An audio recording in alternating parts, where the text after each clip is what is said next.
répondre aux vœux pieux du roi Bhagirath, Brahma fit descendre sur la terre les eaux de la déesse qui était la fille du dieu Himalaya. Pour amortir la chute de ces eaux, Shiva les reçut sur sa tête. Ainsi, depuis la nuit des temps, ces eaux sont sacrées, elles lavent les fautes et les souillures des hommes, elles les purifient. Bonsoir à tous, comme vous l'avez sans doute compris, à l'évocation de cette légende, nous nous trouvons aujourd'hui dans la ville de Varanasi, c'est-à-dire Bénarès, la première ville sacrée de l'Inde. Consacrée au dieu Shiva, elle est aux hindous ce que la Mecque est aux musulmans, c'est-à-dire un lieu de prière, de recueillement et de pèlerinage où les croyants affluent par milliers. Tout hindou doit au moins une fois dans sa vie venir se baigner dans les eaux du fleuve. Tous ceux qui sont morts ou ceux dont les cendres sont remises au Gange après leur mort, ceux-là sont assurés de leur libération. Ils sont assurés aussi d'échapper au cycle de la réincarnation. Nous ne pouvions trouver meilleur cadre pour enregistrer notre 11e émission du RAID, alors que nous sommes au tiers de notre parcours et au tiers de notre programme. Je dois dire que toute l'équipe du RAID et celle de la production ont été fortement impressionnées et aussi assez émues de mettre enfin des images sur ce nom très mythique qu'est le Gange. Ici, toutes les pierres, depuis des millénaires, supportent le poids de la foi. Je vous propose maintenant de revoir quelques pages de notre carnet de route. Si nous devions retenir une image de notre trajet, ce serait celle-ci. Sur la route conduisant à la ville sainte de Bénarès, des musiciens accompagnent un sadhu, c'est-à-dire un sage. Pour atteindre son Dieu, il a choisi la voie la plus difficile. Le renoncement et la dévotion lui feront parcourir plus de 100 km dans une étonnante progression sur le ventre. Avec pour seul horizon le macadam et cette pierre qui marque chaque mètre de son avancée. Même sur les routes, l'Inde reste un sanctuaire de la foi.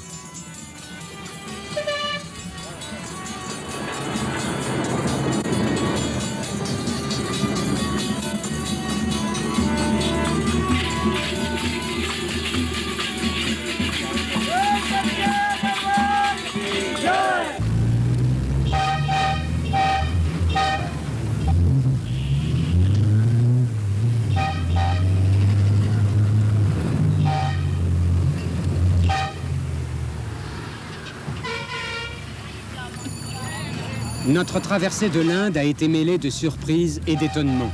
À chaque coin de rue, à chaque virage, l'insolite et l'inattendu. Des camions surchargés jusqu'à en perdre l'équilibre, plus une seule place pour y glisser ne serait-ce qu'une paire de babouches. Alors, dernière solution, la plus pratique sans doute, on les accroche à l'arrière. Une autre astuce, lorsque votre chargement est lourd, lorsque vous êtes tiré par un animal et que tout ceci se passe dans une descente, voici le nouveau frein moteur. Un homme assis sur un pneu, très efficace, paraît-il. Il y a ceux qui chargent et qui ne vont pas très vite, et puis il y a les autres, ceux qui enlèvent tout. Le chargement, la tôle, la bâche et même le capot. Ne reste en général que le volant et le moteur. Première constatation, cela va nettement plus vite. Il y a ceux qui ont le temps de remplir un réservoir d'essence de 100 litres avec une manivelle. Il y a ceux qui n'ont pas le temps, par exemple. Devant un passage à niveau, souvent le train est en retard et les barrières sont fermées. Tout le monde passe en dessous, même les fameux rickshaws. Comment? Eh bien, regardez, c'est tout simple.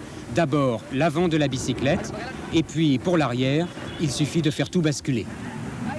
Il y a les trains qui finissent par prendre le temps d'arriver, et il y a toujours la foule qui prend le temps de regarder, non pas les trains, mais notre voiture.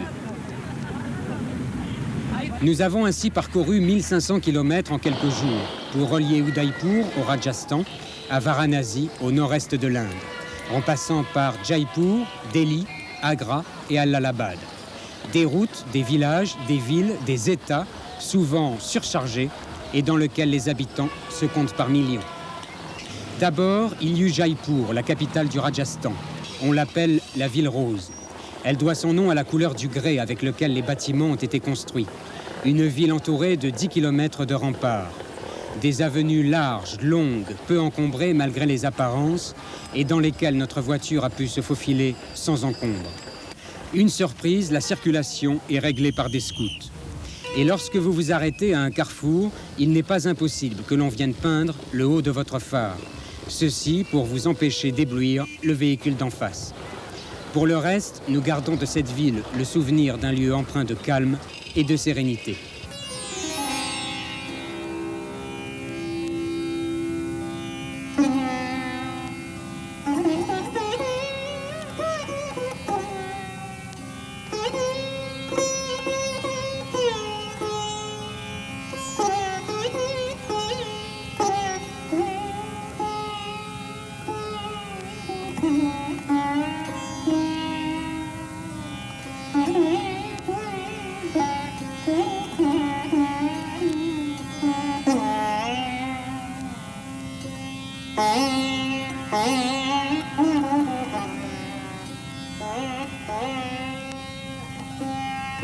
« 300 km plus haut, nous nous sommes arrêtés à Delhi, la capitale.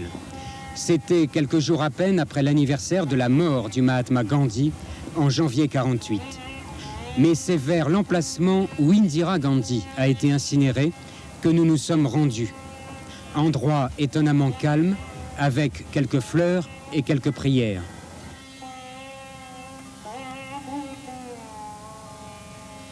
Et de nouveau la route, la foule, la vitesse. 1000 fois perdu, 1000 fois remis dans la bonne direction. L'arrivée à Agra pour saluer le Taj Mahal. Les lignes et les perspectives qui jouent à l'infini. Une belle histoire d'amour. Avant de voir mourir celle qu'il aimait, Shah Jahan lui promit d'élever un mausolée digne de l'amour qu'elle lui avait porté. Tout a commencé en 1632. Il a fallu 22 ans pour que 20 000 ouvriers achèvent ce que l'on a appelé un moment de perfection. 650 km pour atteindre Varanasi, c'est-à-dire Bénarès, la ville sainte aux 1500 temples. Ici, chaque jour qui se lève est un hymne aux dieux, une célébration silencieuse, une prière courbée. Les bords du Gange sont aussi mythiques que le fleuve. Il y a ici tout un rite, un cérémonial qui précède le bain. Chacun se prépare, les barbiers rasent, on applique des poudres saintes sur le front, des paroles aussi saintes sont dispensées. Il y a la connaissance et le savoir, l'attente et la prière, le corps disponible enfin pour le bain purificateur. L'espoir d'être lavé de toute faute et de toute souillure. Les fidèles, seuls ou ensemble, se baignent, se baissent, se relèvent et offrent l'eau au soleil. La prière et le recueillement depuis la nuit des temps. Voilà pour les jours tranquilles, mais il y a aussi les jours de fêtes religieuses, notamment à l'époque de la pleine lune et des éclipses. Alors, le Gange est en fête. Regardez, c'était il y a quelques jours seulement.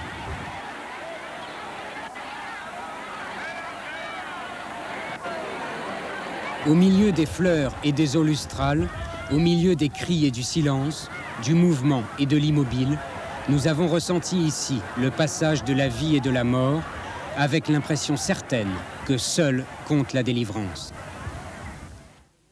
Vous voyez à quel point les routes de l'Inde sont étonnantes et je crois qu'il y en a peu comme cela à travers le monde. Nous approchons maintenant d'un des 5 ghats sacrés de la ville de Bénarès. Je vous rappelle qu'il y a ici 6 km de berges, le long desquels les hindous viennent se recueillir. Et je dois vous signaler cette semaine que nous avons pratiquement récupéré toute l'équipe des raiders. Christine Demont, d'où arrives-tu? Nous arrivons de Madurai, par Jaipur.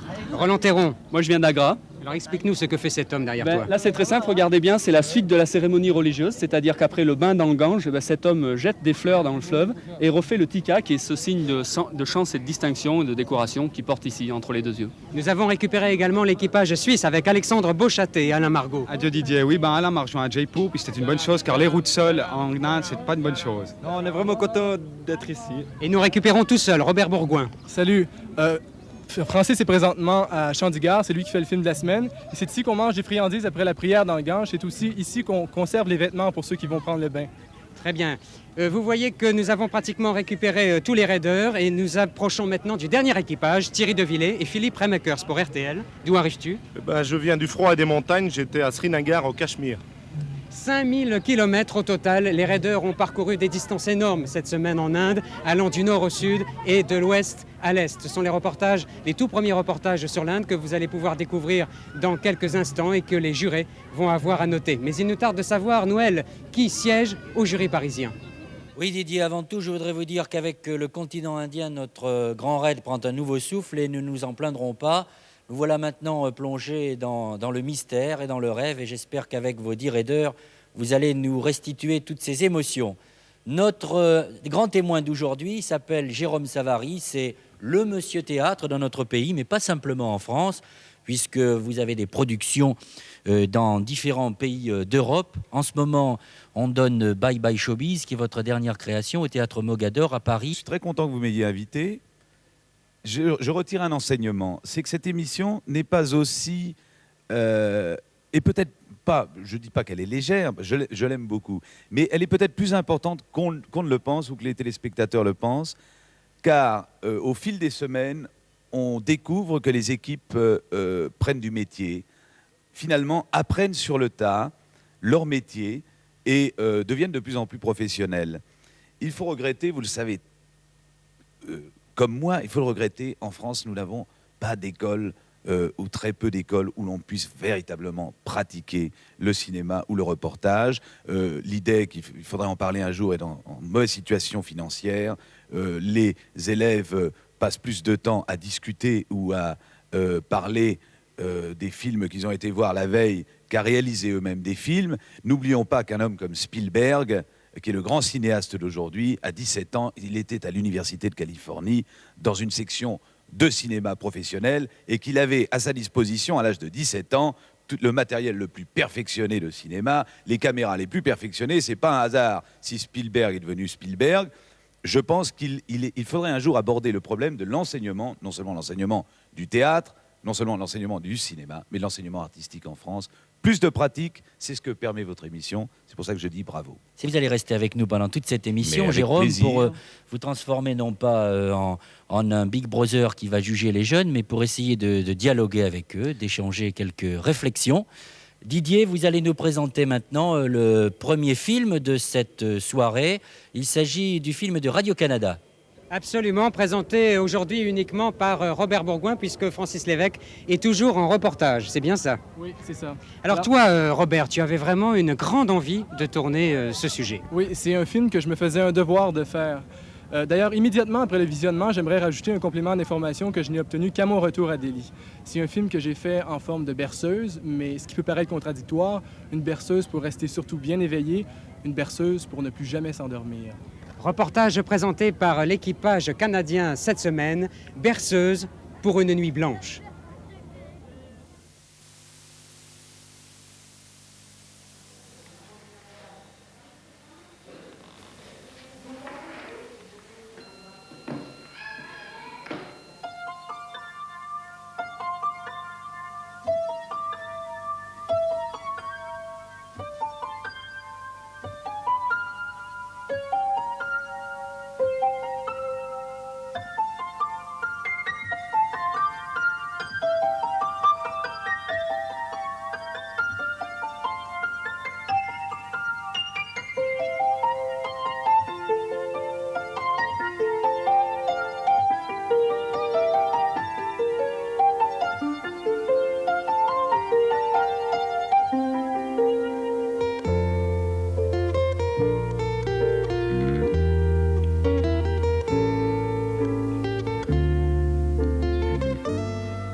Hitler n'aurait pu faire pire. En quelques heures, 2500 morts. Une gigantesque chambre à gaz à ciel ouvert. Le scénario parfait d'une guerre chimique. Des centaines de corps gisant un peu partout dans un décor de fin du monde. Aujourd'hui, on pense encore les plaies et on cherche surtout à oublier cet affreux cauchemar. Comme à Hiroshima, il faudra peut-être attendre plusieurs années avant de deviner l'ampleur réelle des dégâts. 2 mois plus tard, les enfants de Bhopal en portent le plus lourd fardeau. Victimes de ces grandes personnes qui n'hésitent pas à miser sur des vies humaines pour leur plus grand profit. Ces grandes personnes qui leur ont pris leurs mères et leurs pères. Ces grandes personnes qui ne donnent plus envie de devenir grands.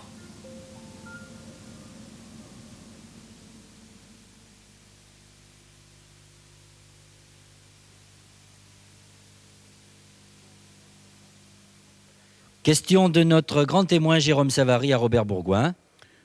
Oui, je n'aime pas trop juger. Je suis acteur. Je joue devant un public et j'aime pas tellement les gens qui viennent me voir en me disant gna gna gna, ceci, cela. Je voudrais simplement poser quand même une question. Pourquoi cette dernière phrase un peu moralisatrice et un peu ces enfants qui n'ont plus envie de devenir grands, est-ce que vous leur avez demandé leur avis? Bon, j'allais faire une remarque, comme j'ai dit avant, que j'avais une remarque à faire immédiatement après le visionnement du film. Lorsque je dis que les enfants de Bhopal sont ceux qui portent le plus lourd fardeau de la tragédie, c'est évidemment parce que la majorité de ceux que vous avez vus dans le film sont maintenant orphelins, qui revivent sans cesse la tragédie de la nuit, ce qui fait qu'ils sont dépressifs. D'ailleurs, les médecins m'ont déconseillé d'interroger le petit garçon que vous avez vu dans le film, parce qu'il est trop dépressif. Mais en revenant à Delhi, j'ai obtenu un complément d'information. Le petit garçon encore, qui s'appelle Suresh, a obtenu les résultats de radiographie qu'il a passés. Il ne sait pas encore, mais les tissus de ses poumons sont brûlés, ce qui fait qu'il s'essouffle si rapidement et qu'il ne peut plus jouer comme les autres enfants de son âge. Je crois que c'est pas vraiment de la morale que je fais, c'est simplement des faits. Nous procédons à la notation en commençant par la France, antenne 2 avec Bruno Albin. Eh bien, il est assez difficile d'être sévère avec l'image de la misère humaine. 8, 4, 4, 3, 7, pour un total de 26 points. Sophie Equet pour RTL Télévision. 7, 4, 4, 4, 7, un total de 26 points. Pour le moment, Jean-Louis Boudou ne note pas, représentant Radio-Canada. Nous passons donc à Vincent Philippe pour la Suisse romande. 8, 4, 5, 3, 8, ce qui fait un total de 28. Ce n'est pas un reportage, ce n'est pas une enquête, mais je crois que c'est une manière de nous faire méditer sur un problème grave. Et dans ce sens-là, même si ce n'est pas totalement abouti, j'ai quand même été sensible à ce sujet. José Sacré pour Télé Monte Carlo. 8, 4, 4, 2 et 10, ce qui fait un total de 28. Moi, je n'ai pas beaucoup aimé votre commentaire. Je pense que le choc des images et des musiques bien choisies aurait suffi. Musiques bien choisies, d'autant qu'elles sont de vous. En tout cas, ce qu'il faut dire, c'est que les visages des enfants du début du sujet sont de merveilleux paysages. Un total de 108 points. Total de 108 points. Didier, vous nous écoutez pour passer maintenant au deuxième reportage, au deuxième film, qui est celui des Demoiselles de Télé Monte Carlo. Effectivement, celui signé par Christine Demont et Guylaine Merland que nous retrouvons au grand complet. Alors Guylaine, un sujet sur les fleurs. Oui, bon, d'abord cette semaine, on a beaucoup roulé puisqu'on est allé chercher notre sujet à Madurai. On a roulé pour la journée d'hier 18h. Où est-ce que cela se situe, Madurai? Madurai, c'est dans la pointe de l'Inde, mais je le dis dans le commentaire. Et si tu veux, ce sujet, c'est un peu le reflet de nos impressions face à la beauté des gens et à la beauté des paysages. Reportage proposé par l'équipage de Télé Monte Carlo, le chemin des fleurs.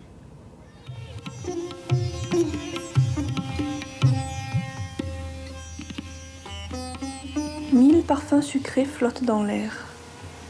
Non loin de Madurai, dans la pointe de l'Inde, la campagne respire encore au rythme des fleurs. Elle s'agite au matin avec les premiers rayons du soleil quand les derniers boutons finissent d'éclore et s'assoupit le soir quand le tournesol, fatigué, regarde tristement disparaître son astre. Kodai Road, c'est le jardin de Madurai. Les femmes qui, tous les jours, cueillent ces fleurs et remplissent leur tablier de pétales colorés vont pieds nus entre les rangées de buissons. Cette terre est leur mère, et elle l'honore profondément. Elle cueille ses fleurs pour Madurai, la cité de la déesse Minakshi, la cité indienne des fleurs. Les fleurs arrivent tôt, dans le petit matin, au marché. Roses, jasmin, soucis et beaucoup d'autres fleurs inconnues sous nos latitudes sont achetées par une foule de petits marchands et marchandes qui les tressent habilement avec des fibres de feuilles de bananier. Pour faire une guirlande, il faut à peu près une demi-heure et chacune contient environ 150 à 200 fleurs. Pour l'élection de Rajiv Gandhi au poste laissé par sa mère, un homme a tressé une guirlande de 25 kilos comptant plusieurs milliers de boutons de roses. L'Inde est un pays où presque tout a une valeur symbolique. Les fleurs ici aussi ont leur langage. Et en Inde, plus encore qu'en Europe ou au Canada, on en trouve partout. Elles sont omniprésentes. Elles illuminent et accompagnent chaque scène, chaque acte, chaque sentiment de la vie des Indiens. La coutume veut d'ailleurs que tous les soirs, les hommes mariés achètent une guirlande à leur épouse. Une légende raconte. Un brahma, c'est-à-dire un prêtre du temple, voulait avoir un enfant. Aussi pria-t-il Vishnu de lui en donner un, ce qu'il fit. La petite fille s'appelait Andal. Elle était chargée dans le temple de tresser les guirlandes de fleurs qui ornementent les statues des dieux. Seulement, avant de les suspendre au cou de Vishnu et des autres statues, elle les suspendait toujours autour du sien. Vishnu n'aimait pas ça. Mais plus elle grandissait, plus la fillette était belle, et ses colliers de fleurs lui allaient si bien que Vishnu tomba sous son charme. De son côté, la fillette n'était pas indifférente à la beauté de Vishnu. Mais quand elle parlait à son père d'épouser ce dieu, il se mettait toujours en colère. Une nuit, elle rêva qu'elle se mariait avec lui. Quand elle s'éveilla, ce n'était plus un rêve, elle était vraiment la femme de Vishnu. C'est peut-être pour cela que femmes et jeunes filles portent autant de fleurs. Et le pouvoir qui est conféré à ces boutons colorés dépasse la légende.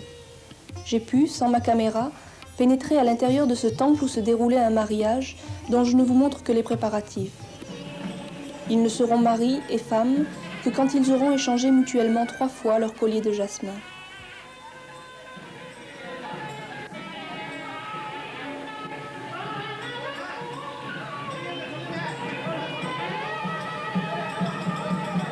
Quant au parfum des fleurs, il est peut-être là pour faire oublier à cette fille qu'elle n'a que 14 ans.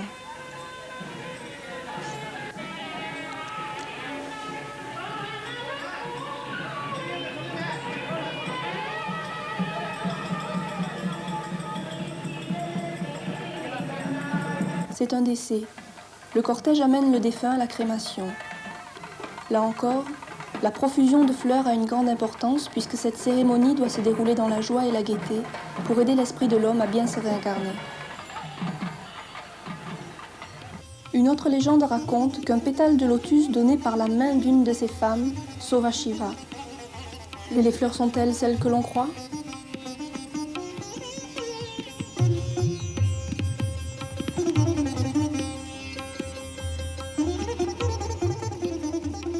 Eh bien, Christine et Guylaine, est-ce que cette tradition des fleurs n'est valable que pour la ville que vous avez traversée ou est-ce qu'on la retrouve pratiquement dans tout le continent indien ?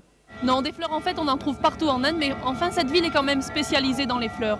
Mais cela dit, on a traversé Jaipur, on a traversé beaucoup d'autres villes et on en a vu partout. Ces guirlandes de fleurs, c'est l'Inde, en fait. Hein.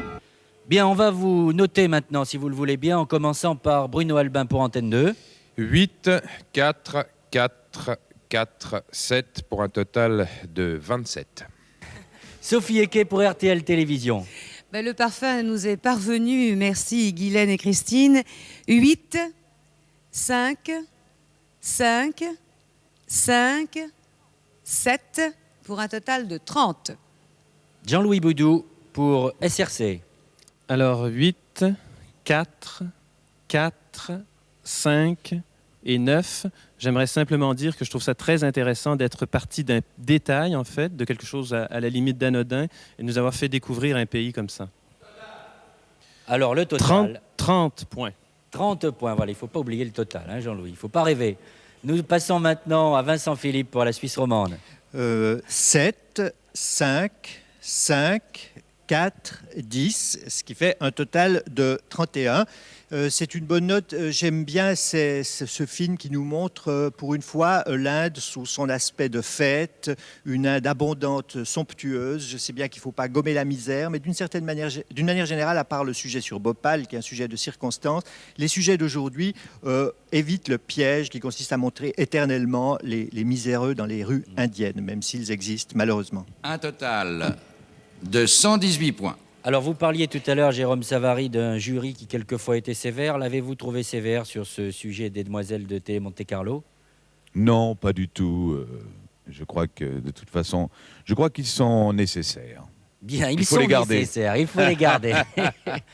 Il faut les garder, mais nous allons maintenant suivre le troisième film de ce programme d'aujourd'hui du Grand Raid avec Antenne 2. C'est ça, Didier? Si, exactement, présenté par l'unique représentant de l'équipage Antenne 2, Roland Théron. D'abord, où est Laurent? Laurent est dans la région de Delhi, dans un petit village. Le sujet, c'est la surprise pour la semaine prochaine. Alors, parlons du sujet réalisé cette semaine. On est parti à Darjeeling. Darjeeling, c'est un sujet sur le thé, peut-être? Non, c'est vrai que c'est une ville extrêmement connue pour le thé, puisqu'il y a des thés absolument excellents qu'on boit matin, midi et soir.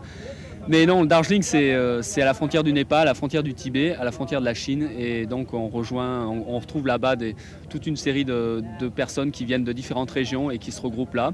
Et ce sont des personnes sur lesquelles on se fait beaucoup de clichés, on a beaucoup d'images préconçues. Et en fait, quand on les rencontre vraiment, on s'aperçoit que ce n'est pas du tout ça. Reportage proposé par Antenne 2 cette semaine, Tibétains en exil. Darjeeling, dans le nord-est de l'Inde, à quelques kilomètres du Népal et de la Chine. Sur ces flancs de l'Himalaya poussent les meilleurs thés du monde. Darjeeling, la cité de la foudre, l'endroit où le dieu soleil a posé ses rayons. Une ville qui porte encore l'empreinte de ses fondateurs britanniques qui venaient passer ici les mois d'été. Mais une ville qui a beaucoup changé. Des 5000 habitants du début du siècle, on est passé à 50 000. Partout, on construit, on s'installe, on s'entasse. La ville s'agrandit et s'appauvrit aussi. Des gens venus du Bangladesh, du Népal et même du Pakistan. Et puis surtout du Tibet. Et les Tibétains sont nombreux à Darjeeling, qui tentent désespérément de poursuivre leur tradition dans ce pays qui n'est pas le leur.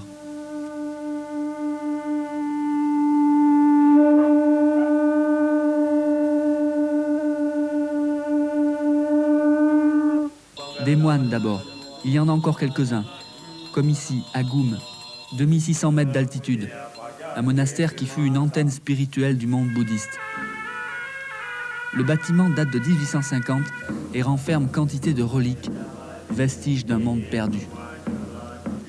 Dans la philosophie bouddhiste, la règle de conduite est le non-agir, une sorte de passivité humble, éloignée de tout désir de violence et de rivalité pour atteindre le nirvana. Mais le monastère qui résonne de ses chants religieux respire aujourd'hui une tristesse infinie. La sensation d'un monde perdu qu'on ne retrouvera jamais. Et les moines sont de moins en moins nombreux. À côté de cela, la plupart des Tibétains de Darjeeling ont fondé une communauté à l'écart de la ville. Fuyant les troupes chinoises vers la fin des années 50, ils sont venus s'installer du côté indien de l'Himalaya en quittant leur pays. Ils vivent à plus de 500 dans ces quelques bâtiments et leur nombre est sans cesse en augmentation. C'est un autre Tibet qu'ils se construisent. Tout le monde travaille, principalement dans des ateliers où on produit des tissus, des tapis, des vêtements et des ustensiles de la vie courante. Mais attention, pas pour la consommation personnelle. Ce qui est produit est vendu aux touristes, de plus en plus nombreux et friands d'exotisme tibétain. Le centre exporte partout dans le monde, dans plus de 30 pays différents. Bien sûr, il y a quand même un petit monastère où les vieux de la communauté vont méditer. Méditer pour atteindre le nirvana, vénérer Krishna, vivre en harmonie avec le Tao, ce principe cosmique à l'origine de toutes les choses et de tous les êtres de l'univers. Mais il est difficile de vivre dans un pays où l'on n'a pas de racines. Et le monde tibétain supporte mal l'exil. Le bouddhisme n'est plus ce qu'il était, et à Darjeeling, on est plus marchand que moine. Le nirvana, c'est pas facile.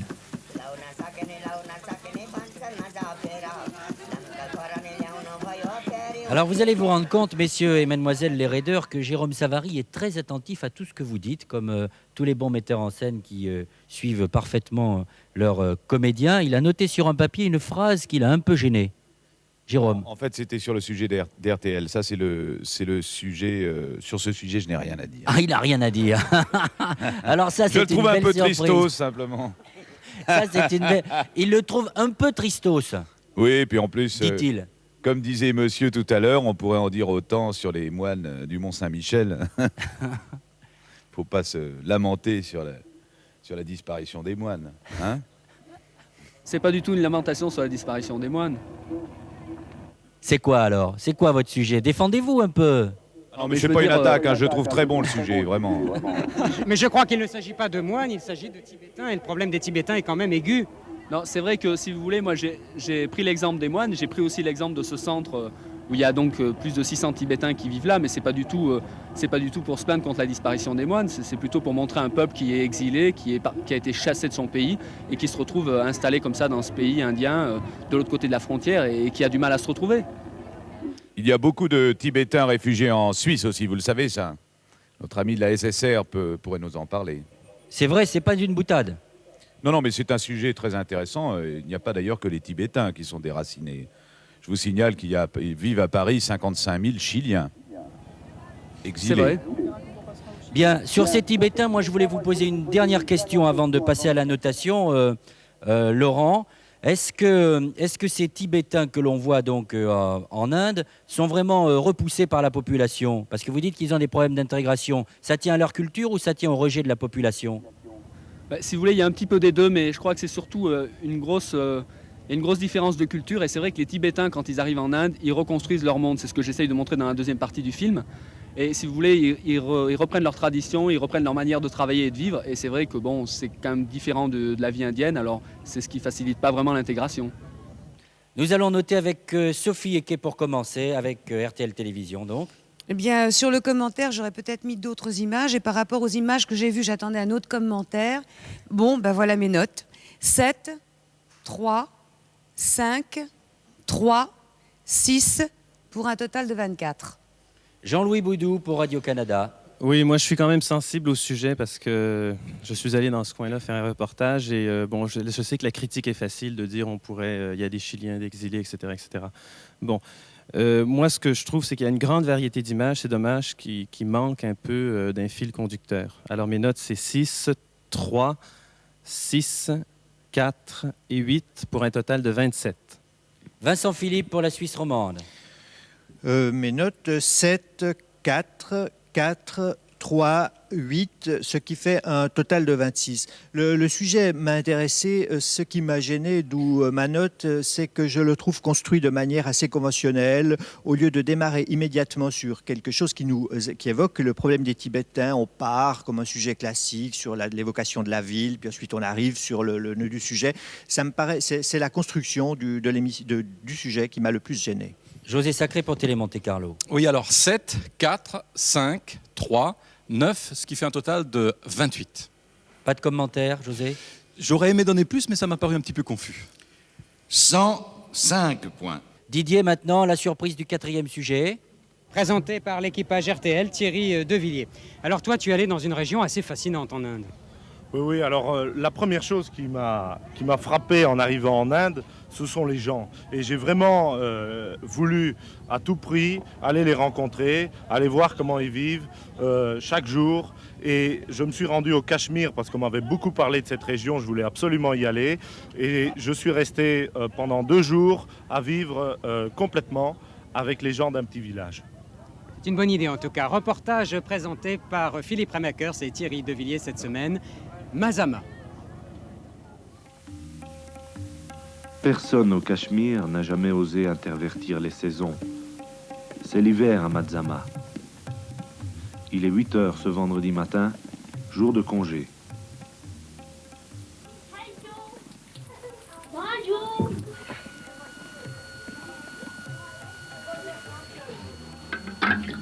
Le village se réveille. Les hommes ont la journée devant eux. Rachid, docteur du village. Dans notre village, les hommes sont des agriculteurs. L'été, ils cultivent le riz et l'hiver, ils attendent l'été. En plus de l'agriculture, les hommes ont pratiquement tous un petit travail. Nous produisons un peu de fruits, surtout des pommes, des amandes et des noix. Ces fruits sont exportés dans toute l'Inde par l'intermédiaire du gouvernement du Cachemire. Il est 10 heures, l'heure où l'on traîne, l'heure où l'on attend, l'heure où l'on apprend.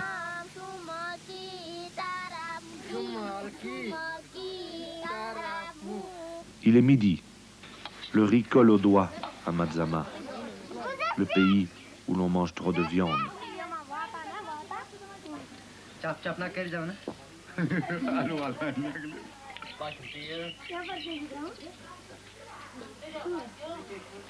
Quel âge avez-vous? J'ai 60 ans. Qu'est-ce que vous faites en hiver? Nous attendons l'été. Qu'est-ce que vous faites en été? Nous faisons du riz. Combien d'enfants avez-vous? J'ai beaucoup d'enfants.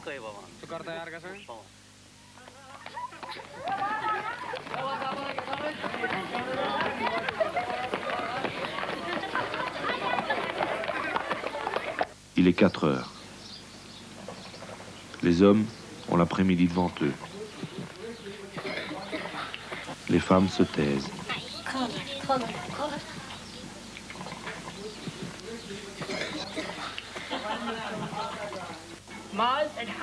Les femmes du village sont le plus souvent à la maison parce qu'elles ne savent pas grand-chose et ne vont pas travailler en dehors de leur cuisine. Elles ne font que préparer les repas. Elles sont comme des machines à coudre. C'est la position des femmes dans le village et c'est ainsi dans tout le Cachemire.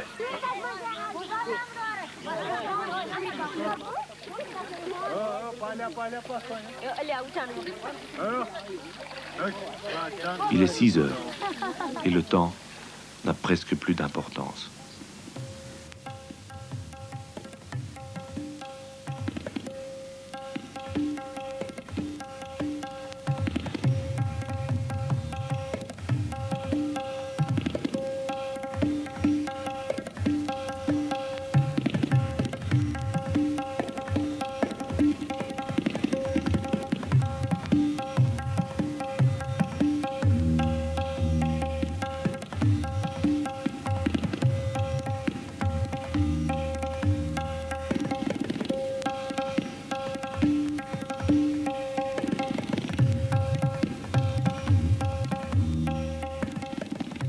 Bien, Thierry et Philippe, cette fois, Jérôme Savary s'est retrouvé dans ses petits papiers. C'est effectivement à votre sujet qu'il a repéré une petite phrase. Non, je trouve merveilleuse cette phrase du vieillard qui dit, à qui on demande qu'est-ce que vous faites l'hiver, et il dit « j'attends l'été ». Je trouve ça une phrase merveilleuse et philosophique. Je n'aime pas trop, ceci dit, la dernière phrase, que je trouve un peu la recherche d'un effet comme au théâtre, d'un bon mot. Il est 6 heures et le temps n'a presque plus d'importance, mais j'aime beaucoup le sujet et je trouve que simplement pour cette phrase philosophique, je suis parfaitement comblé. Oui, je suis très content que ça plaise parce que ces gens sont absolument, absolument merveilleux. Moi, j'ai été accueilli là, je ne me rendais pas compte à quel point ils pouvaient être accueillants et vraiment, ils m'ont tout proposé. Ils m'ont proposé à manger, ils m'ont proposé à boire, ils m'ont proposé de dormir, ils m'ont ouvert toutes leurs portes. Et à un moment donné, j'étais avec un guide qui venait de Srinagar. Et tout le monde sait qu'à Srinagar, c'est très très touristique. Et ce guide me dit à un moment, il faudrait quand même que tu leur payes quelque chose, que tu leur donnes quelque chose. Et je suis arrivé avec un peu d'argent en main. Ils m'ont regardé d'un drôle d'air et ils m'ont dit « Ah non, non, non, non, non, surtout pas d'argent. Tu es notre invité et nous te recevons. » Ils n'avaient presque rien et ils m'ont tout donné. Thierry, tu es le petit nouveau du Grand Raid. Est-ce que tu as vraiment vécu ce dépaysement qui, paraît-il, est important chez tous ceux qui découvrent l'Inde pour la première fois? Oui, c'est absolument merveilleux, quoi. Moi, je suis en plein dans un rêve, surtout en Inde, quoi. Les gens ici sont absolument merveilleux. Et est-ce qu'ils comprennent? Comment réagissent-ils quand tu leur expliques que tu fais le raid? D'abord, ils voudraient absolument avoir une copie du film, ou en tout cas que je leur montre. Parce que je leur ai montré, je n'avais pas le moniteur avec moi, et je leur ai montré les images dans le viseur de la caméra. Et rien que ça, ils étaient 50 autour de moi, ils se bousculaient dans tous les sens pour voir les images. Alors on va abandonner le rêve pour être plus trivial, si j'ose dire, avec la notation qui commence par Bruno Albin pour Antenne 2, qui a une question à poser d'ailleurs. Bruno. Oui, je voulais savoir ce que vous entendiez par le pays où l'on mange trop de viande. Oui, alors là justement, il y a un paradoxe dans le nom du village. Matzama, ça veut dire Matza, ça veut dire manger de la viande, et Ama, ça veut dire hameau. Et je leur ai demandé, tiens, pourquoi ça s'appelle ainsi. Ils n'en savent rien. Tout ce qu'il y a, c'est que c'est le nom de leur village. Autrefois, ils ont probablement mangé de la viande, maintenant ils n'en mangent plus. Bon, formidable, je suis content, d'autant que le sujet m'a beaucoup plu. 6, 5, 4, 5, 9 pour un total de 29 points. Je voudrais dire, et vos camarades du RAID pourraient en prendre de la graine, que votre sujet est un sujet avec une véritable unité, qu'il y a une idée au départ, que ce sujet est construit, qu'il y a un excellent commentaire, qu'au bout il y a une histoire, donc c'est parfait. 29 points. Et qui m'a dit que Bruno Albin était un méchant? Mais c'est formidable. Je ne suis pas méchant, ça. je suis juste. Jean-Louis Boudou pour Radio-Canada. Bon, alors ça va monter quand même de 29 à 33 avec 8, 5, 6, 5 et 9. Bon, le climat, tout ça, c'est formidable. J'ai beaucoup aimé. Moi, je me demande, vous devez vraiment filmer avec un plan de montage dans la tête, parce que c'est tellement précis. J'aimerais bien savoir ça. Et ce sont des hommes d'image, en tout cas, ça c'est sûr. Maintenant, on le sait au bout de 11 Ils ont été à l'école, programmes. d'après ce qu'on m'a dit. Est-ce que tu filmes avec un plan de montage à l'avance? Oui, c'est-à-dire que je me promène d'abord dans le village sans la caméra, sans rien du tout. J'en prends plein les yeux. Et après ça, je m'isole pendant un petit temps. Puis je vois un peu ce que je peux faire. La suite des notes, Noël. Vincent Philippe pour la Suisse romande. 7, 5, 5, 5, 8, ce qui fait un total de 30. C'est un sujet vraiment tout à fait télévisuel parce que pour le téléspectateur, on a d'abord une impression. Et de cette impression, on est conduit à une information et le tout constitue une chronique villageoise tout à fait réussie. Et je trouve ça très beau. Climat et atmosphère. José Sacré pour Télé Monte Carlo. Oui, alors 7, 4, 6, 4, 10, ce qui fait un total de 31. Beaucoup de rigueur, beaucoup de précision, beaucoup de poésie aussi. On partage tout à fait votre bonheur à être parmi ces gens. C'est un sujet réussi. Un total de 123.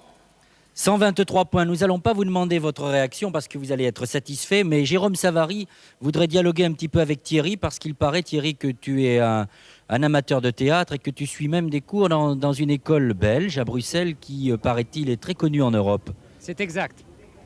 C'est l'Assas, n'est-ce pas? Oui, c'est ça, c'est exact, oui. Je crois que c'est la meilleure école européenne. Et c'est une école belge, il faut le dire, à Bruxelles. Et j'ai beaucoup de copains qui sortent de cette école. Je crois que dans votre sujet, il faut remarquer justement, votre sujet m'apparaît comme étant déjà un sujet de professionnel. Et on sent que vous avez réfléchi et que vous avez étudié, que vous avez tourné autour de ce problème.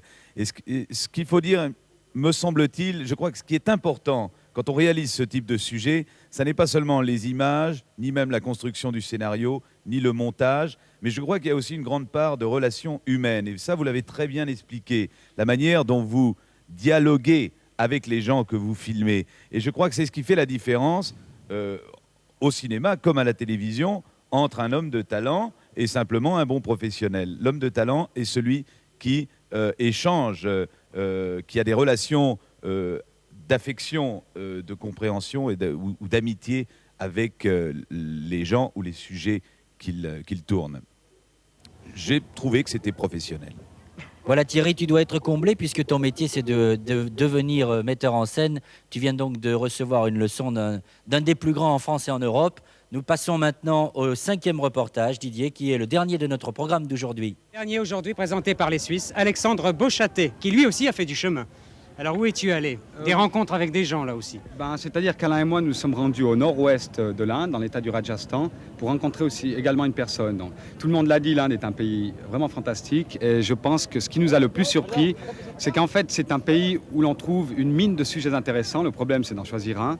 Les gens également sont très accueillants et très sympathiques et c'est finalement la rencontre d'un Indien souriant que nous avons voulu faire avec Alain. Décidément, vous voyez que l'Inde a été une révélation pour la plupart des raideurs. Dernier sujet proposé par la SSR, des gens heureux. Jaipur, la ville rose. Elle fut dans le passé la plus fascinante cité du Rajasthan. Les Maharajas y firent construire de somptueux palais dans lesquels ils écoulaient leur temps de loisirs par diverses réjouissances à faire pâlir la Rome antique. Dès la proclamation de l'indépendance de l'Inde en 1947, les Maharajas perdirent leur pouvoir, leur prestige et une grande partie de leur fortune. Aux abords de la ville, une communauté marginale a installé son camp. C'est la communauté des Banjaras. À l'origine, ces gens habitaient la montagne et vivaient uniquement des ressources que leur fournissait la chasse. Dès l'arrivée des Maharajas de la lignée des Ramjai Singh, bon nombre d'entre eux ont gagné la ville dans l'espoir de travailler et gagner un peu d'argent. Ils devinrent rapidement les troubadours favoris de la cour princière. La tradition se perpétua au fil des siècles. Pourtant, la glorieuse époque s'est terminée pour eux également. Aujourd'hui, ils ont perdu tout privilège. Il ne leur reste pour rêver que le souvenir des histoires racontées par leurs grands-parents. Ils poursuivent cependant leurs activités au sein de la population de Jaipur. Imtiaz a 35 ans. C'est une figure marquante de Jaipur et tout le monde le connaît, lui et son compagnon. Chaque matin, depuis plusieurs années, c'est le même programme.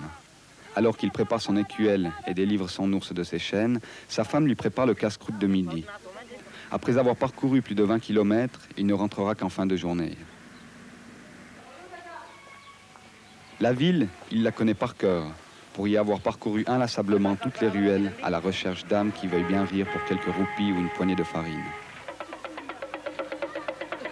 Image insolite que celle de cet homme et de son ours déambulant dans les rues en se faufilant parmi l'intense circulation. À chaque arrêt, il crée l'attroupement. Femmes, enfants et vieillards, tout le monde l'observe, émerveillé, intrigué ou simplement amusé.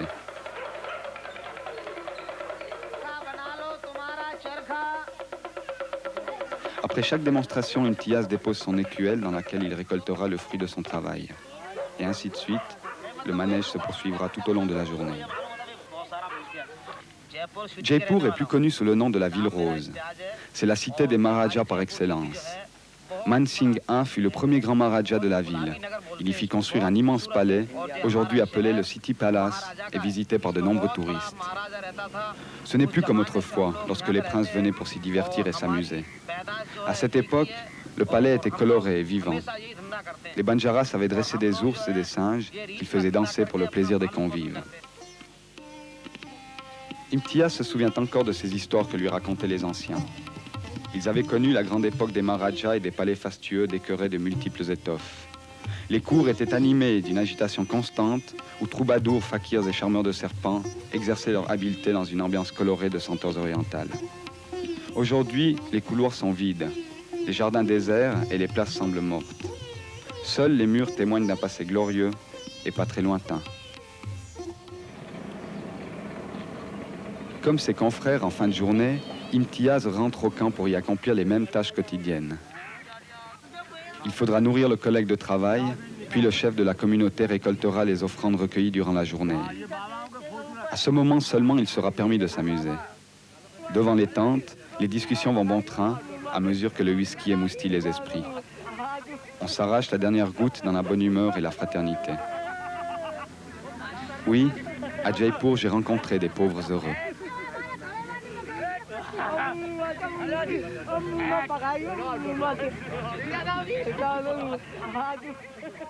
Eh bien, figurez-vous, chers amis, vous étiez peut-être un petit peu jeune à cette époque parce qu'il fonctionnait il y a déjà une bonne vingtaine d'années. Jérôme Savary a été aussi montreur d'ours avec son Grand Magic Circus. Ah bah au départ, le Grand Magic Circus s'appelait le Grand Magic Circus et ses animaux tristes. On avait toujours un ou deux animaux vivants. En général, c'était des poules. On a eu une chèvre, un canard aussi, qui a d'ailleurs pondu un œuf un jour devant le public. Et puis les grands animaux, alors c'était des faux. On a eu des dromadaires, des chameaux et des ours aussi. Et j'adore. C'est charmant. J'espère que les enfants ne sont pas encore couchés. Et en tous les cas, j'espère que ma fille n'a pas encore été se coucher. Parce que je trouve ça délicieux, surtout la manière dont l'ours essayait de manger la main. Il y avait une affection, une tendresse dans ce geste de l'ours. Il n'appréciait pas l'interview. Alexandre, il y a une chose importante aussi que l'on distingue à travers votre film, c'est le caractère traditionnel de ces sociétés qui acceptent tous les marginaux. Ils y sont bien, il peut y avoir le fou du village, il peut y avoir le marginal, il arrive à s'en sortir, à vivre. Non, et tout à fait. Et la plupart des troubadours qui travaillent partout en Inde travaillent spécialement pour les touristes. Et ce qui m'a surpris spécialement dans ces troubadours-là, c'est qu'ils ne travaillent pas pour les touristes. Ils se promènent dans les rues de Jaipur, dans les rues non touristiques, pour les citoyens de la ville. Et ils vivent avec les citoyens de la ville et non pas avec les touristes. C'est assez surprenant parce que l'Inde vit quand même énormément de tourisme. Bien, notation maintenant, avec Bruno Albin pour Antenne 2. 8, 4, 3, 4, 8, total 27. Sophie Equet pour RTL Télévision. Eh bien, je rejoins Jérôme Savary. J'avoue que j'ai un penchant pour les ours. Toute petite, j'adorais déjà les ours et je rêvais d'en avoir un vivant. Je l'ai vu. Je suis ravie. 8, 4, 5, 4, 9, un total de 30. Jean-Louis Boudou pour Radio-Canada. 8, 4, 4, 4 et 8, ce qui fait un total de 28. Moi, ce qui me frappe dans ce sujet, et c'est aussi le propos de Guylaine et Christine, c'est que en fait, j'ai l'impression que vous avez rencontré des gens pauvres, mais des gens en même temps heureux dans leurs yeux et dans leur cœur, et ça, c'est intéressant. Bien, José Sacré pour Télé Monte Carlo. 7, 4, 5, 4, 9, ce qui fait un total de 29. 114 points. Alors Didier, avant de procéder à la notation hebdomadaire et aux bonifications que vous pouvez donner sur place, moi je voudrais vous poser une question. Je sais que vous êtes déjà allé en Inde pour la course autour du monde notamment, et pour d'autres reportages. Est-ce que cette fois vous avez constaté une évolution dans ce pays? Quel a été votre nouveau choc? Écoutez, de toute façon, je crois que chaque fois que l'on va en Inde, c'est toujours un choc. Et je pensais justement être moins surpris que la première fois. Et je dois vous dire, pour avoir abordé des régions différentes, pour avoir été beaucoup plus au sud, à Bombay et dans le Rajasthan, que cela a été à nouveau un choc. J'ai trouvé les personnes toujours aussi disponibles, toujours aussi accueillantes. Et je crois que c'est une grande leçon pour nous qui parlons souvent de pays sous-développés. Je vous assure que lorsque l'on vient ici en Inde, on a l'impression d'avoir beaucoup, beaucoup de choses à apprendre. On enchaîne sur la bonification, Didier, si tu le veux bien. Absolument, Noël. Alors cette semaine, il y a moins de dégâts que la semaine passée parce que tout le monde est arrivé à l'heure. Les voitures sont dans un bon état. Je voudrais demander quand même à Christine, qui a fait plusieurs centaines de kilomètres, comment cela se passe sur les routes, parce que vous roulez même la nuit.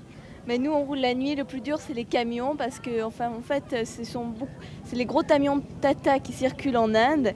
Et on a des belles petites voitures, mais ils s'en moquent. Et souvent, il faut bien se jeter dans le fossé au dernier moment. Et là, c'est un petit peu dangereux. Enfin, on essaie de se relayer et puis on fait du mieux qu'on peut. Mais c'est bien difficile, la circulation en Inde. Beaucoup de zigzags sur les routes, en tout cas. Donc, dans l'ensemble, bonne conduite et bon état des voitures. 25 points pour tous les équipages cette semaine. Une fois n'est pas coutume. Eh bien, nous sommes en mesure maintenant de procéder au classement hebdomadaire qui s'établit comme suit. Premier, RTL Télévision avec 148 points. Deuxième, TMC avec 143 points. Troisième, la Suisse romande avec 139 points. Quatrième, Radio-Canada, 133 points. Et cinquième, Antenne 2 avec 130 points. Messieurs l'Antenne 2, c'est la deuxième semaine que vous vous trouvez lanterne rouge. Vous êtes donc très menacés, vous le savez, puisque notre règlement impose que si vous êtes lanterne rouge pendant 3 semaines successives, alors nous serons obligés de vous éliminer et de vous remplacer par une équipe de réserve. Dans quel état d'esprit vous trouvez-vous pour reprendre la route maintenant? Roland Théron. Je crois que quand même là, on va réagir. Qu'est-ce que vous voulez que je vous dise là? Vous me demandez dans quel état d'esprit je me trouve. C'est évident que c'est assez dur de vivre ça, quoi. J'espère que vous allez vous rattraper. En tout cas, nous le souhaitons tous ici pour vous deux, pour votre équipe d'Antenne 2. Nous allons maintenant vous donner le classement général.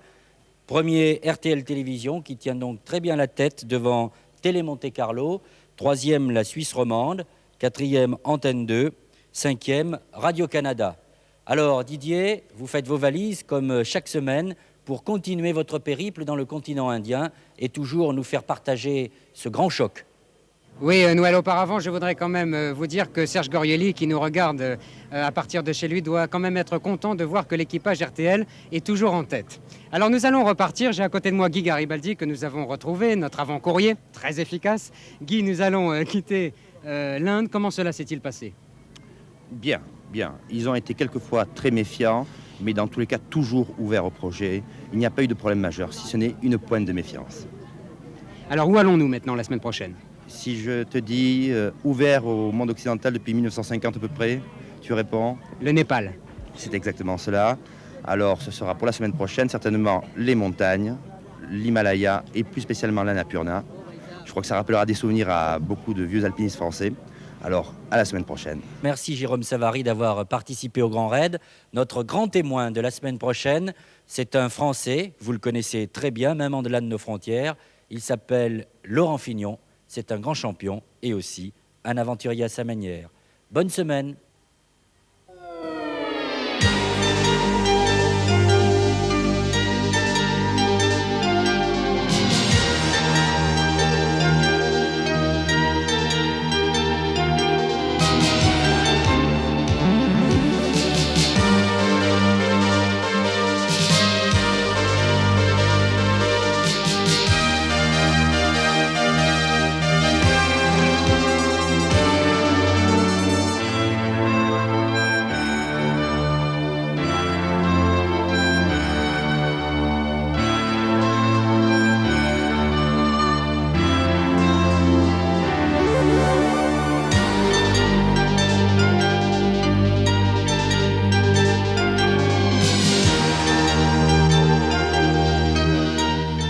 Le raid Le Cap Terre de Feu, c'est aussi le titre d'un livre.